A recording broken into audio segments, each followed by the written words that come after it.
Supreme court का बड़ा बयान, बिहार में कोई घुसपैठिया नहीं मिला है। बड़ी खबर आपको बता रहे हैं, एसआईआर में कोई घुसपैठिया नहीं मिला, नकली वोटरों का डर कम हुआ है। सुप्रीम कोर्ट की तरफ से ये बयान आया है। बड़ी खबर आपको बता रहे हैं, घुसपैठिए पर सुप्रीम कोर्ट का बड़ा बयान, बिहार में कोई घुसपैठिया नहीं, एसआईआर में कोई घुसपैठिया नहीं मिला, नकली वोटरों का डर कम हुआ है। और चलिए अब आपको सीधे बिहार विधानसभा लिए चलते हैं, जहां शीतकालीन सत्र के चौथे दिन कार्यवाही जारी है। हम लोग गए थे, स्वयं गए थे, मैं गया था, केंद्रीय मंत्री ललन सिंह जी गए थे, संजय झा जी गए थे। हम लोगों ने जाकर आग्रह किया कि बिहार के लोगों को दिक्कत नहीं हो। यही लोग दिखाते थे, विरोधी पक्ष ही कांग्रेस के लोग, राजद के लोग दिखाते थे कि जो बाहर से लोग आते हैं उनको दिक्कत होती है। इस बार 12,500 ट्रेन बिहार में स्पेशल चलाकर बिहार को लोगों को लाने का काम किया। और स्वाभाविक ये लोग अब इस प्रश्न उठा रहे हैं, जिसने इलेक्शन कमीशन को पॉकेट में रखा है, लोकतंत्र की हत्या की है, और नीतीश कुमार जी यहां मुख्यमंत्री हैं। यदि जेपी आंदोलन में जेल नहीं गए होते तो आज इतना बड़ा लोकतंत्र का नेता नहीं बने होते। उसका कारण कौन था? कांग्रेस पार्टी। यही लोग बोल रहे हैं। जिस लालू प्रसाद जी को कहा गया कि गरीबों का बेटा, गरीब गुदरी का लाल बेटा। माननीय सदस्यगण, सदन की राय से आज के निर्धारित कार्य पूरे होने तक बैठक की अवधि विस्तार की जाती है। बोले जाए। आदरणीय अध्यक्ष जी, बहुत स्पष्ट है, सरकार की नीति एकदम स्पष्ट है। लालू प्रसाद जी मुख्यमंत्री बने, जिस जिस नारा को उन्होंने दिया वही नारा उन्होंने तोड़ने का काम किया। और स्वाभाविक है, कई हमारे साथी ने कहा कि अब तो लालटेन युग ही समाप्त हो गया, अब तो घरों में बिजली है। और बिजली बिल सिर्फ सत्ता पक्ष का नहीं, विरोधी दल के नेता का भी बिजली बिल आता है तो 125 यूनिट माफ कर कर आता है। यह नीतीश कुमार की सरकार है, किसी को छोड़ते नहीं है। 1 करोड़ 90 लाख परिवार है, जिसके सभी परिवार को 125 यूनिट बिजली मुफ्त हम देते हैं। और जानकारी लीजिएगा, और विस्तार से आपको माननीय सदस्य अभी नहीं आई हैं, आगे और अब विचार विस्तार से देखिएगा, सब्सिडी और अधिक देते हैं। और मैंने स्पष्ट तौर पर कहा कि मुख्यमंत्री हो, विरोधी दल का नेता हो या आम गरीब हो, बिहार की सरकार ने जब पॉलिसी बनाया कि 125 यूनिट हम सबको देंगे, तो सबको देने का काम किया, किसी को छोड़ने का काम नहीं किया। और मैंने वो दिन भी देखा है, माननीय अध्यक्ष जी, जब कांग्रेस की सरकार थी, यूपीए की सरकार थी, यूनाइटेड फ्रंट की सरकार थी, वो दिन भी हम लोगों ने देखा है कि जब कांग्रेस का राज था, सर्किट हाउस में बैठकर तय किए जाते थे कि कौन चुनाव जीतेगा, कौन हारेगा। हमारे लोग तो 30 वोट से हार गए। आप पूछिए, यहां बैठे हैं भाजपा के विधायक, 30 वोट से हमारे चुनाव हार कर आए। सत्ता का दुरुपयोग करना होता तो हमारे लोग चुनाव जीत कर आए होते। ये समझिए, आप ये समझिए, ये लोकतंत्र है, ये लोकतंत्र है। और हमारे लोग हजार वोट के नीचे कितने लोग आए, ये हार कर आए, ये भी बताना चाहता हूं। और हम लोगों ने वो भी देखा है, 2000 का चुनाव, 95 का चुनाव, 6 महीना तक चुनाव चला था बिहार में। और जो चुनाव कराने वाले इलेक्शन कमीशन के कमिश्नर थे, वो कांग्रेस के सदस्य बनते थे, राज्यसभा के सदस्य जाते थे। और जो सुप्रीम कोर्ट में जज बनते थे, वो भी कांग्रेस पार्टी के सदस्य होते थे। कभी जज बनते थे, कभी राज्यसभा जाते थे। वो दिन भी देखा है बिहार के, देश के लोगों ने। इसलिए लोकतंत्र है, लोकतंत्र में पूरी व्यवस्था जनता को तय करने दीजिए। जनता ने पूरी व्यवस्था दिया है, जनता के माध्यम से पूरी सरकार चुनकर आई है, और जनता का भरोसा है। जनता ने 202 सीटें देकर बिहार में प्रचंड बहुमत नीतीश कुमार जी और मोदी जी को देने का काम किया। इसलिए हम लोगों ने तो पहले दिन से काम शुरू कर दिया है। अध्यक्ष महोदय, जब पहली कैबिनेट हुई तो न्यू टेक हब के लिए कमेटी बनाने का काम किया गया, न्यू एज इकोनॉमी के तौर पर एक कमेटी बनाने का काम किया गया, स्टार्टअप के पूरे ग्रुप्स को चलाने के लिए कमेटी बनाया गया, आर्टिफिशियल इंटेलिजेंस के लिए कैसे हम उसका प्रयोग कर सकते हैं, लोग दुरुपयोग नहीं करें। और हमने स्पष्ट तौर पर कहा है कि जो लोग मीडिया पर या सार्वजनिक स्थान पर किसी व्यक्ति को गाली देने का काम करेंगे उसको जेल के अंदर जाना होगा, कोई बचा नहीं सकता है। आप सार्वजनिक गाली नहीं दे सकते हैं, यह अधिकार नहीं है। लोकतंत्र लोक लज्जा से चलता है, सबको यह व्यवस्था में आना पड़े। इसलिए पूरी व्यवस्था लगातार नीतीश कुमार जी के नेतृत्व में चल रहा है। शुगर मिल के बारे में विजय जी ने बताया कि 25 शुगर मिल जो हमारे, उसमें से 9 जो बंद पड़े उनको भी पूर्ण रूप से चालू करने का काम किया जाए। इसलिए माननीय सदस्यों ने अपनी बातों को रखा है और आगे भी हम लोग कई विस्तार से बातें चीज रखेंगे। लेकिन मैं अध्यक्ष जी आपके माध्यम से जरूर आग्रह करूंगा सभी माननीय सदस्यों से, कई लोग नए सदस्य हैं, सबको एक ट्रेनिंग भी दीजिए आगे के दिनों में कैसे लोकतंत्र चले और लोकतंत्र अच्छे से चले। लेकिन आज जरूर आग्रह करूंगा कि राज्यपाल अभिभाषण में जो आज वाद विवाद हुआ है इसको आप लोग पारित करने का काम करें और महामहिम राज्यपाल को धन्यवाद देने का काम जरूर इस सदन करें। धन्यवाद।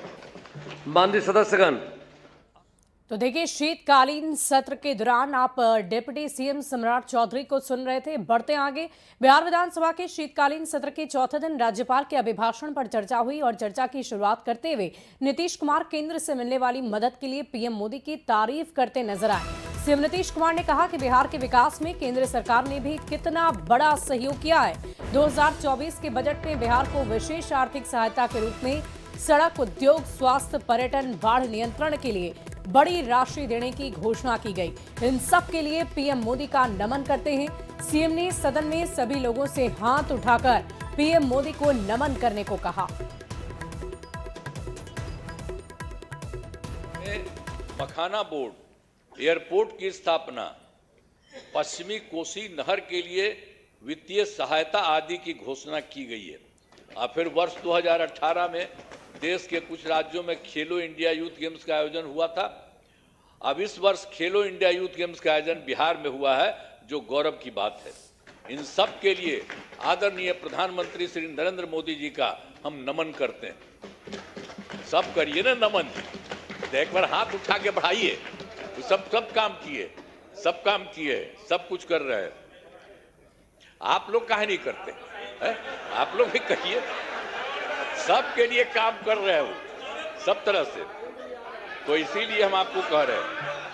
और देखिए, बिहार विधानसभा में चौथे दिन की कार्यवाही में अलग ही नजारा देखने को मिला। जब सदन में सीएम नीतीश कुमार धन्यवाद प्रस्ताव पढ़ रहे थे तब सत्ता पक्ष के लोग समर्थन कर रहे थे, वहीं विपक्ष के लोग शांत थे, जिस पर सीएम नीतीश भड़क गए और कहने लगे कि आप लोग काहे नहीं कर रहे हैं, ये सब लोग कर रहे हैं, सबके लिए फायदा है। इस पर भाई वीरेंद्र ने टोका टाकी की, जिस पर जवाब देते हुए सीएम ने कहा कि 2 बार तो आपको रखे हुए थे तो कितना काम किए थे, आप तो सब बतवा मेरा मान लेते थे, बाद में गड़बड़ किए तो हम छोड़ दिए, अब तो कहीं और कभी भी नहीं जाएंगे। अब हम तो 2 बार, अब तो थोड़ा आपको रखे हुए थे तो कितना हम कमा किए थे, आप तो सब मेरा बतवा मान लेते थे, अब बाद में गड़बड़ की है तो हम तो छोड़ दिए, अब कभी नहीं जाएंगे, अब तो हमारा पहले का वही रहेंगे। लेकिन जितना काम किया है तो आप काहे नहीं करेंगे? आपको कौन चीज बना था, तो इतना जो काम हुआ है तो आपको भी याद रखिए, समझ गए ना?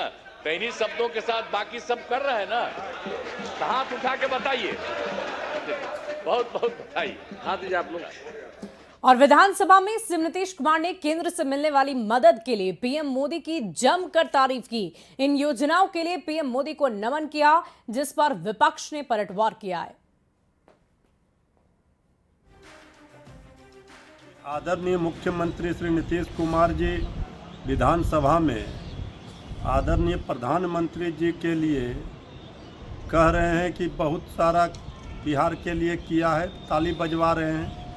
बिहार को विशेष राज्य का दर्जा नहीं मिला, विशेष पैकेज नहीं मिला, पटना यूनिवर्सिटी को सेंट्रल यूनिवर्सिटी का दर्जा मांगा था आदरणीय मुख्यमंत्री जी ने हाथ जोड़कर, वो तक नहीं मिला, तो फिर किस बात का ताली। आदरणीय मुख्यमंत्री जी, अभी प्रचंड जीत मिली है, बहुमत मिला है, बिहार की भलाई के लिए क्या काम होगा ये तो समय बताएगा। देखिए, कोई तो ऐसी बात है जिसने नीतीश कुमार जी को मोदी जी का अधिनायकवाद स्वीकार करने को मजबूर किया है। जो समाज में आम चर्चा है वो ये है कि कोई क्लू, कोई सबूत मोदी जी के हाथ ऐसा लग गया है जिससे नीतीश कुमार जी इतने मजबूर हो गए हैं कि वो अब मोदी जी को ईश्वर मानने को तैयार है। पता नहीं कुछ दिनों बाद मूर्ति बना के पूजा न करने लगे।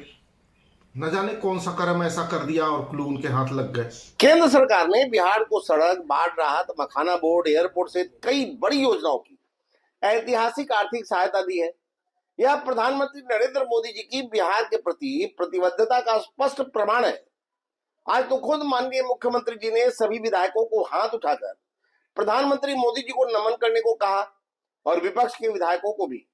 विपक्ष अक्सर केंद्र सरकार पर सवाल उठाता है, लेकिन जब सच्चाई सामने आती है तो उन्हें भी स्वीकार करना पड़ता है कि बिहार को सबसे ज्यादा सहायता मोदी सरकार ने दी है। धन्यवाद और शुक्रिया एक शुक्रगुजार हृदय करता है। बिहार की जनता शुक्रगुजार है अपने माननीय प्रधानमंत्री मोदी जी के प्रति। हमारे मुख्यमंत्री मोदी जी का हमेशा नमन, अभिनंदन और आभार प्रकट करते रहते हैं, जिन्होंने बिहार के लिए इतना कुछ किया है। निराशा होती है बिहार के विपक्ष के लिए, जिनको काम तो करना नहीं है पर कृतज्ञता भी जाहिर नहीं करते हैं मोदी जी के प्रति, जो कि बेहद दुर्भाग्यपूर्ण है। और बिहार के सीएम नीतीश कुमार ने सदन में बड़ा ऐलान किया है। सीएम नीतीश ने कहा कि नियोजित शिक्षकों को अब बीपीएससी की परीक्षा देने की जरूरत नहीं है। उन्होंने कहा कि सरकार ने यह तय किया है कि अब नियोजित शिक्षकों को बीपीएससी की परीक्षा देने की नहीं जरूरत है। अब वो एक मामूली सी परीक्षा देकर सरकारी शिक्षक बन जाएंगे। तय किया है कि नियोजित शिक्षकों को बीपीएससी की परीक्षा देने की जरूरत नहीं है और उन्हें मामूली सी परीक्षा लेकर सरकारी शिक्षक बनाया जाए। तो इनके लिए उन्हें 5 मौके तय किए और अब तक 3 परीक्षाओं का आयोजन हो चुका है, जिसमें 2 लाख और 62,000 नियोजित शिक्षक पास हो गए हैं। अब केवल 77,000 शेष बच गए हैं और उन्हें 2 मौके और दिए जा रहे हैं। अब कुल मिलाकर सरकारी शिक्षकों की संख्या 5,20,000 हो गई है। और देखिए, नेता प्रतिपक्ष तेजस्वी के सदन नहीं पहुंचने पर ग्रामीण विकास मंत्री श्रवण कुमार ने बड़ा बयान दिया। उन्होंने कहा कि नेता प्रतिपक्ष चुनाव नतीजों से हताशा में हैं और इसीलिए सदन आते ही नहीं है। उनको जनता ने नकार दिया, इसीलिए वे बेहद परेशान हैं। प्रतिपक्ष थोड़ा निराश हैं, हताश हैं। उनके मन के अनुकूल जनता ने मैंडेट नहीं दिया उनको, उन पर भरोसा बिहार की जनता ने नहीं किया, तो थोड़ा निराश हैं। हो सकता है निराशा के कारण सदन की कार्यवाही में जितना हिस्सा लेना चाहिए नहीं ले रहे होंगे। सर, लैंड फॉर जॉब मामले में न्यायालय अपना काम करता है, कानून के हिसाब से काम हो रही है, टिप्पणी करना शेषकर नहीं होगा। वहीं जेडीयू के नेता श्याम रजक ने तेजस्वी पर निशाना साधते हुए कहा कि तेजस्वी यादव को लालू जी की विरासत मिल गई है। तेजस्वी ऐशो आराम करने के लिए बाहर घूम रहे हैं, उन्हें सदन की कार्यवाही से कोई मतलब नहीं। नेता प्रतिपक्ष सत्र की कार्यवाही से गायब रहे, ये चिंताजनक विषय है। न कभी गंभीर थे, न गंभीर हैं, न कभी गंभीर रहेंगे। सर, लैंड फॉर जॉब उनका काम जो है वो जनता के हित में नहीं है, परिवार के हित के लिए है। तो परिवार के हित के लिए जितना करना था वो कर चुके, अब अपना ऐसा आराम में गए हैं। वहीं नेता प्रतिपक्ष तेजस्वी यादव को लेकर बीजेपी सांसद गोपाल जी ठाकुर ने भी बड़ा बयान दिया है। उन्होंने तेजस्वी के सदन में नहीं पहुंचने पर यह कहा कि यह बिहार के लिए दुर्भाग्यपूर्ण है। नेता प्रतिपक्ष को राज्यपाल के अभिभाषण में हिस्सा जरूर लेना चाहिए। आज तक ऐसा नहीं हुआ है कि नेता प्रतिपक्ष महामहिम के अभिभाषण के वक्त मौजूद ना हो। नेता प्रतिपक्ष को वहां पर सदन में मर्यादित पूर्ण रहना चाहिए और महामहिम राज्यपाल का जो अभिभाषण होता है उसमें हिस्सा निश्चित रूप से लेना चाहिए। जो गंभीर विषय है उनको नहीं रहना आज तक ऐसा नहीं हुआ जो नेता प्रतिपक्ष महामहिम के भाषण वक्त न हो। ये पहली घटना है और बिहार के लिए और राजनीतिक पार्टी के लिए ये दुर्भाग्यपूर्ण है। वहीं जेडीयू सांसद रामप्रीत मंडल ने नेता प्रतिपक्ष तेजस्वी यादव को अपरिपक्व नेता बताया और कहा कि तेजस्वी यादव दिल्ली में भ्रमण कर रहे हैं, उन्हें जनता से कोई लेना देना नहीं। अभी तेजस्वी यादव जी इमेच्योर है, बिहार के जनता के बारे में संवेदनशील नहीं है और जिस तरह के उन्होंने कल किया वो पूरे बिहार ने, पूरे देश को लोगों ने देखा कि एक अपोजिशन के लीडर को इस तरह से नहीं करना चाहिए। उनको रहना चाहिए, अपनी बातों को सुनना चाहिए। जो हमारे माननीय राज्यपाल जी महोदय ने जो अभिभाषण किया है उनको सुनना चाहिए और उनके बीच में टोका टोकी भी उनको करना चाहिए। जो तकलीफ बुझाए उनको कि ये सही नहीं हुआ, ये सही हुआ, उनके जो भाषण पर अभिभाषण पर। तो मेरे ख्याल से अभी ये मैच्योर है, ये दिल्ली में भ्रमण कर रहे हैं, उनको जनता से कोई मतलब नहीं है। तेजस्वी के गायब रहने पर आरजेडी नेता रणविजय साहू ने कहा कि तेजस्वी यादव जरूरी काम से बाहर गए। नेता प्रतिपक्ष भले ही ना हो पर उनके एक एक सिपाही मजबूती से सदन में खड़े हैं। पूरा विपक्ष पूरी ताकत से सरकार के खिलाफ आवाज उठाएगा। रूप से माननीय नेता प्रतिपक्ष किसी जरूरी काम से बाहर हैं, लेकिन उनका एक एक कार्यकर्ता, एक एक सिपाही सदन के अंदर है और सरकार को जवाब देने के लिए काफी है। वहीं बिहार विधान परिषद के अंदर आज विपक्ष ने मुख्यमंत्री नीतीश कुमार के संबोधन के दौरान ही वॉकआउट कर दिया। राबड़ी देवी ने पहले बोलने का मौका देने की मांग की थी। आरजेडी विधायक अब्दुल बारी सिद्दीकी ने यह आरोप लगाया है कि बिहार विधानसभा परिषद के अंदर हमें रोका गया, हमें संशोधन नहीं लाने दिया गया।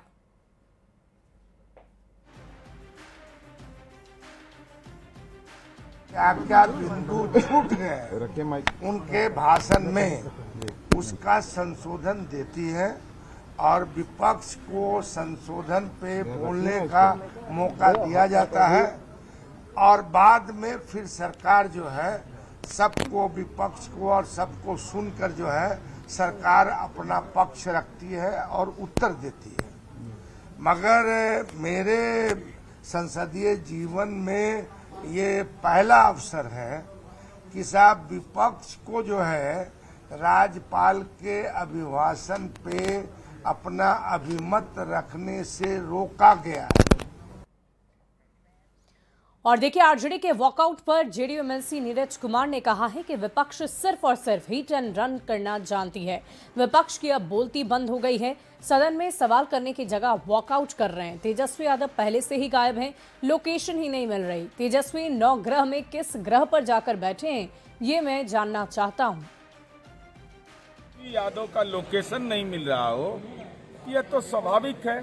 भाई जब महामहिम के अभिभाषण पर प्रस्ताव रखा गया, धन्यवाद प्रस्ताव का, उसका समर्थन किया गया और इस संदर्भ में माननीय सभापति जी ने सदन के चेयर से यह कहा कि जो आपके द्वारा दिए गए, जो विपक्ष के द्वारा दिए गए प्रस्ताव है वो विभिन्न विभागों को भेजा गया, समाहित हुआ, तो फिर इसका औचित्य क्या है? तो केवल हिट एंड रन इनका यह भी मकसद नहीं अब है। अब तो बोलती है बंद है, अब तो बहाना ढूंढते हैं।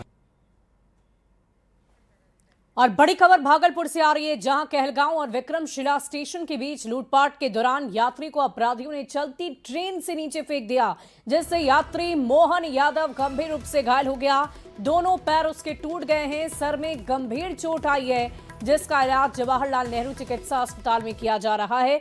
घटना के बाद आरपीएफ इंस्पेक्टर अस्पताल पहुंचे और घायल का बयान दर्ज किया है। अपराधियों की गिरफ्तारी के लिए छापेमारी की जा रही है। घायल मोहन यादव का कहना है कि वो 8 लोगों के साथ मुंबई जा रहा था। ठेकेदार ने इसके लिए 17,000 रुपए दिए थे। पैसे देते समय 3 युवकों के पैसे देते उसे देख लिया था और वो लोग चुपके से उसका पीछा कर रहे थे और पीरपैंती स्टेशन पहुंचकर लोकल ट्रेन में चढ़ गए, जिसके बाद ये पूरी घटना हुई है। लूटपाट के दौरान यात्री को फेंक दिया। आप जरा सोचिए किस तरह बेखौफ होकर इन अपराधियों ने इस घटना को अंजाम दिया है। यात्री मोहन यादव ट्रेन से फेंके जाने के बाद गंभीर रूप से घायल हो गए हैं। दोनों पैर टूट चुका है, सर पर भी गंभीर चोट आई है। फिलहाल इलाजरत है। को दिया, बोला ठेकेदार बम्बई जाना था, बोला कि 7-8 आदमी लेके चलो, पैसा देता हूँ, कल निकलना है, बम्बई जाना है। वो हमको बोले कि मोबाइल दो हमको बात करने के लिए। वो 3 वाला लड़का था जो, वो बोला दो मोबाइल हमको बात करे के लिए। मोबाइल का ही देंगे, तुम्हारे पास है, हम क्यों देंगे मोबाइल, बस हमको ही चाहते करे पैसा खींचने के लिए। हम भी भीड़ गए उससे, कोई छीनेगा तो भिड़ेंगे। वही दूसरा आदमी हमको ऐसे धक्का दिया सर, ऊपर में रहते तो हम पकड़िए लेते उसको। पैसा छीन लिया? हाँ सर। कितना छीना? 17,000। और ट्रेन से नीचे ठेल दिया? हाँ सर। वही तीनों लड़का? हाँ सर। और देखिए इस पूरी खबर के एक जानकारी के साथ न्यूज 18 संवाददाता आशीष रंजन हमारे साथ फोन लाइन पर जुड़ रहे हैं भागलपुर से। आशीष, क्या जानकारी है, फिलहाल पुलिस की तरफ से क्या कार्रवाई की गई अब तक? पुलिस जो है, अब रेलवे पुलिस फोर्स जो है, आरपीएफ जो है, वो घायल यात्री का बयान लेने के लिए अस्पताल पहुंची थी और यात्री से अभी बयान उन्होंने लिया है। और उसके बाद जो है अब अपराधियों की गिरफ्तारी के लिए जो है आरपीएफ जो है पता करने में जुट गई है कि कौन अपराधी हो सकते हैं। अन्य स्टेशन जहां पर कहलगांव और विक्रमशिला स्टेशन के बीच जो है कहां पर यह घटना घटी है, वहां आसपास के लोगों से भी पूछताछ की जा रही है। वहीं पे स्टेशन पर लगे जो सीसीटीवी कैमरा हैं उसको भी खंगालने का काम जो है शुरू कर दिया गया है कि इसके पीछे जो लोग अपराधी लगे हुए थे वो कैसे थे और वो कहां के हो सकते हैं, इसकी भी छानबीन जो है आरपीएफ के द्वारा की जा रही है। लेकिन कहा जा सकता है कि बड़ी घटना है, चलती ट्रेन में जो है यात्री के साथ जो है छिनताई की गई है और उसके बाद जो है यात्री को ट्रेन से जो है चलती ट्रेन से नीचे फेंक दिया गया है। और 2 बजे रात में जो है आरपीएफ को सूचना मिली थी कि कोई ट्रेन से कट गया है और पटरी के पास पड़ा हुआ है। लेकिन जब आरपीएफ की टीम वहां गई तो देखा कि ये घायल है और उसके बाद कहलगांव अस्पताल में भर्ती कराया गया था, जहां से बेहतर इलाज के लिए इन्हें जवाहरलाल नेहरू चिकित्सा अस्पताल में भर्ती कराया गया है। लेकिन सवाल खड़े हो रहे हैं कि चलती ट्रेन में जो है इस तरह की घटना हुई है तो एस्कॉर्ट पार्टी आखिर कहां थी? जी चलिए, बहुत बहुत शुक्रिया आशीष हमारे साथ जुड़ने के लिए। इस पूरी खबर पर आप लगातार नजर बनाए रखें। और देखिए, पटना के पीएमसीएच में एक बार फिर जूनियर डॉक्टर्स की हड़ताल से स्वास्थ्य व्यवस्था ठप हो गई। कल ही मरीज के परिजन और डॉक्टरों के बीच मारपीट के बाद मामला तूल पकड़ लिया और जूनियर डॉक्टर ने कार्य ठप कर हड़ताल शुरू कर दी है। दूसरे दिन भी ओपीडी से लेकर इमरजेंसी सेवा ठप हो गई। डॉक्टरों ने एकजुटता दिखाते हुए सुरक्षा की मांग की है।